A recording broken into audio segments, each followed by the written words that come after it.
thank you all for coming today. My name is Magdiel Zuniga, and these are my team members. I'm Jonah. I'm Lynn Wynn. I'm Glenn Robinson. And the mentor that we work with is Amin Kokar. Our primary investigator is Ikar Makeberg. And Amin is part of the mechanical engineering department, where he works in the computational fluids dynamics lab. Over the 2 weeks, the research project that we worked on is called Gravity Currents, a comparison of analytical and numerical solutions. So you might ask yourself, what is a gravity current? A gravity current consists of two types of fluids with different densities that drive the horizontal motion of the more dense fluid. I have a quick video to show you guys so you can have a better visual understanding of what a gravity current consists of.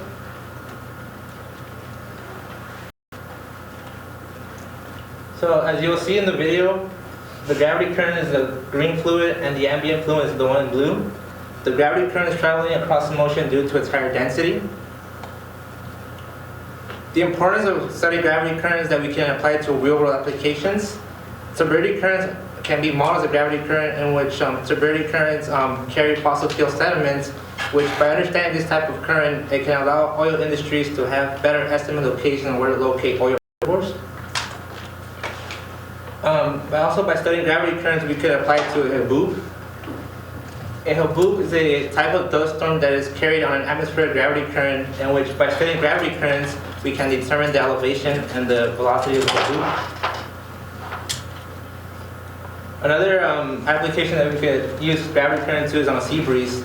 The differences in heating over land and sea creates a horizontal density differences on the sea, which sets up the sea breeze. And by once again studying gravity currents, we can then determine the velocity of a sea breeze.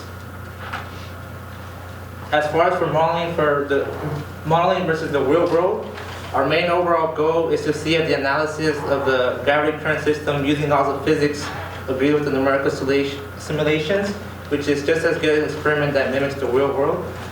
If they do agree, we can then later use this model to apply it to real world applications such as the ones I mentioned in the previous slides. And now I'll pass it down to Jonah.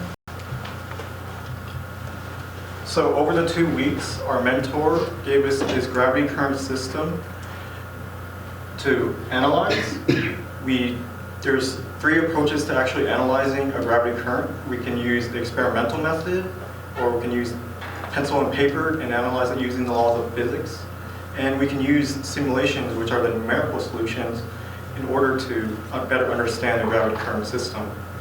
Over the 2 weeks, we used the analytical approach, and we used the simulation approach, since the experimental is very hard to reproduce. So in the analytical approach, we have this gravity current system. Basically, the gravity current travels with a constant speed, which we denote UG. It travels in the ambient fluid that has less density than the gravity current, and we denote the densities for the gravity current ρ1 and the density for the ambient fluid ρ2. First, we have to make some key assumptions before we actually apply the laws of physics to this. The first key assumption is we change our reference frame. Now we travel with the gravity current. The gravity current is now at rest. This allows the ambient fluid to travel at the forward front with a speed UG. We ideally shape the gravity current. We characterize the ambient flow as steady state, and we ignore the internal forces of friction within the fluids. Using this system, we now look at which parameters we can analyze in order to make some equations that we could use in the simulation. So here are our parameters that we found when analyzing the system. We know gravity acts on this system with the constant acceleration, which we call g. We know the height of the gravity current, which we denote lowercase h. We know the height of the total system, which we denote capital H. We know the densities of the gravity current, which is ρ1, the density of the ambient fluid, ρ2. What we do not know the speed that's acting at the forward front, which is still the speed of the gravity current. And we do not know the speed at the outlet. We do not know what pressures are acting at the inlet, and we do not know the pressure acting out at the outlet. However, using these parameters and the laws of physics, we can make relationships based off just these parameters. The first relationship we got was from the conservation of mass, which we able to relate the speed of the gravity current with the speed of the outlet. And basically what this equation says is the speed at the outlet is faster than the speed at the inlet by some factor of the heights. Next, we were able to derive another equation using the conservation of momentum. We found that the pressure difference from the inlet and the outlet can be found with all the known parameters of this system, the densities, the heights, and the unknown speeds of the inlet and the outlet. Next, we applied energy conservation law, and we found Bernoulli's equation, which is a typical equation you find in steady state flows. Basically what this equation says is that the energy at the inlet is the same as the energy at the outlet. However, due to our assumptions, we have to add this delta term, which says that the energy loss to the system is equivalent to the energy of the inlet and the energy of the outlet minus the energy of the outlet. But we know this delta term has to be greater than or equal to 0 in order for this equation to work. Next, we were able to derive the actual speeds within known parameters using the conservation of circulation. And we found that the speed at the outlet is equivalent to the densities and the height of the gravity current, and the speed at the outlet is equivalent to the parameters of the height of the gravity current and the height of the inlet with the densities. Using these equations that we obtained, we were able to derive more equations that we could actually use to compute values for the simulation, which I'll turn over to Lynn. So we use these equations to acquire the values needed for the simulation parameters. They're scaled equations, meaning they are divided by the derived equations, allowing us to use smaller numbers. They are dimensionless quantities, meaning they don't use units, like meters per second, and they are functions of the height ratio denoted by h star, which equates to the height of the gravity current over the total height of the system. We computed the inlet and outlet speed denoted by UG star and U naught star in terms of the height ratio h star, as well as the energy loss delta star in terms of h star. If you notice here, delta star must be greater than or equal to 0 due to the energy conservation, as well as this quantity here, 1/2 minus h star, or the height ratio. It cannot be a negative value, or it doesn't work with the system, again, due to energy conservation. And for our computational data, we used MATLAB to graph our equations and plot points. We chose and tested 6 points where 3 were less than 1/2, 1 exactly at 1/2, and 2 that are greater than 1/2 on the graph of this height ratio versus inlet speed. And the points that were less than or equal to 1/2 were physically valid, again, due to energy conservation.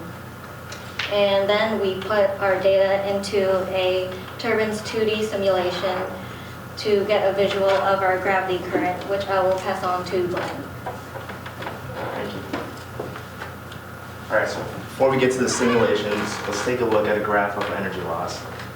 So here we have delta star on the y-axis and our height ratio h star on the x-axis.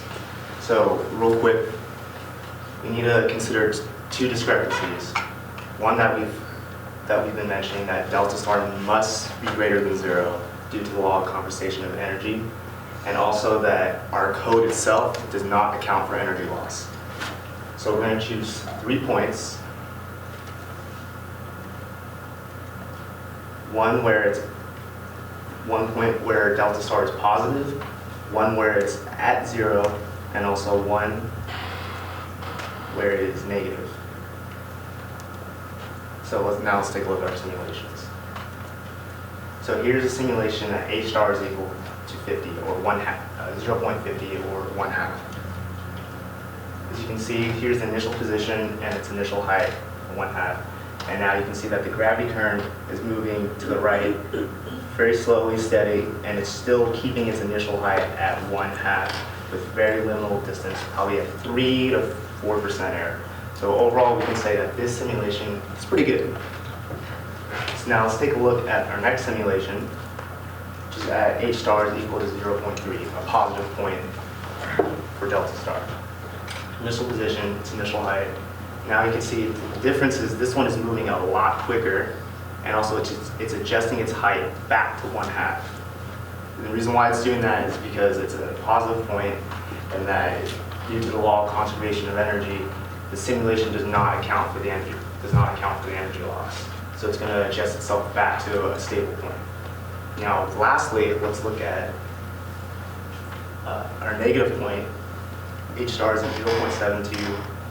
So initial position, initial height, gravity currents this time moving to the left, which is also indicating that the simulation is quicker than our model, and that its height again is going back to is stabling back to 1/2 not because of energy loss, but because at a negative delta star value that the simulation, the code itself does not account for energy loss. So between our simulation and the model, one big difference between them is that our model will account for energy loss, but the simulation or the code itself will not account for that. So now, what can we gain from all this? Well, we know that the model that we looked at really easy to solve real complex world problems much more simpler, and that also with current research in gravity currents that they are still using the model that we look at is still being used today. I'm going to pass it to Lynn, and she's going to explain how computer science has helped us out. So we realized that computational fluid dynamics research is ongoing. So as computers become more advanced, computational fluid dynamics can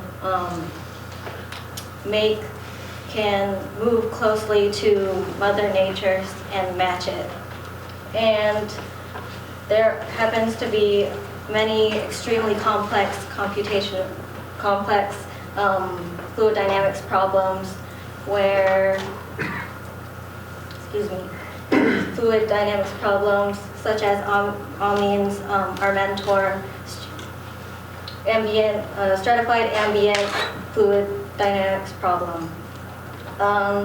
And we've learned that computer science can help us solve complex fluid dynamics problems.